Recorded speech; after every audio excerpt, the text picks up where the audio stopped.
Jungle.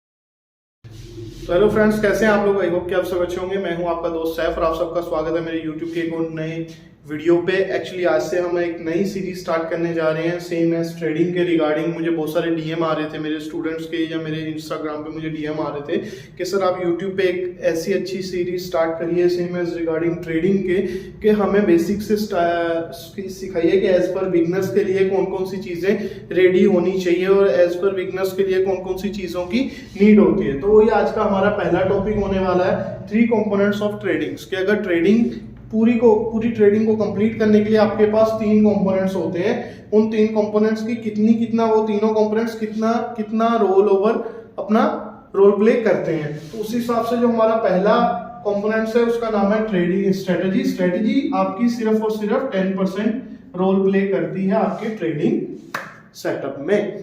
तो वो कैसे स्ट्रेटेजी होगी, सेम एज कि आप जिस हिसाब से एंट्री कर रहे हो, समझ लो कि आप कोई चार्ट पैटर्न के ऊपर एंट्री कर रहे हो, या आप कोई ब्रेकआउट लेवल पे एंट्री कर रहे हो, या आप किसी कैंडल के ऊपर एंट्री कर रहे हो, किसी भी टाइम फ्रेम में कर रहे हो, वो आपके ऊपर रिगार्डिंग है। जो भी आपका वो सेटअप रेडी होगा उसी को आप स्ट्रेटेजी बोलते हो। वो आपके ट्रेडिंग जर्नल में सेम एज वो 10% रोल प्ले करती है। उसके बाद जो सेकंड नंबर वाला आ जाता है वो आ जाता है आपकी पोजीशन साइजिंग। कि आपके पास कैपिटल कितनी है, उस कैपिटल के रिगार्डिंग आप कितनी पोजीशन में काम कर रहे हो, आपकी पोजीशन साइजिंग क्या है, वो कितना रोल प्ले करती है, वो करती है 20%। अब ये जो पोजीशन साइजिंग है ये स्ट्रेटजी से ज्यादा रोल प्ले करती है क्योंकि ये ज्यादा इंपॉर्टेंट होती है।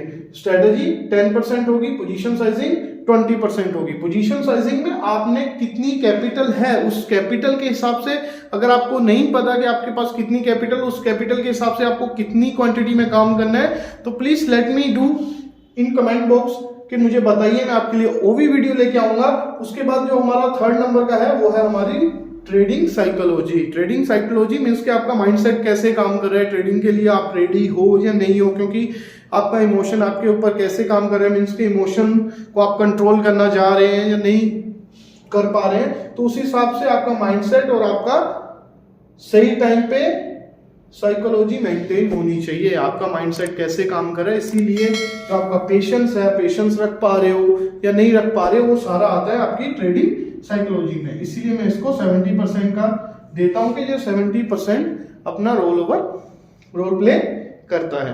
तो इसीलिए सबसे इंपॉर्टेंट आपकी ट्रेडिंग साइकोलॉजी होगी, उसके बाद होगी पोजीशन साइजिंग आपको मेंटेन करनी पड़ेगी, उसके बाद एक स्ट्रेटेजी बिल्डअप करके उस स्ट्रेटेजी के हिसाब से आपको एंट्री करनी पड़ेगी। बट ध्यान रखना कि सबसे ज्यादा आपको अपनी साइकोलॉजी के ऊपर ध्यान देना पड़ेगा, क्योंकि मोस्टली लोग यही गलती करते हैं कि वेट नहीं करते, पेशेंस नहीं रखते, थोड़ा सा लॉस देखते रहेंगे, छोटा सा प्रॉफिट लेके निकल जाएंगे।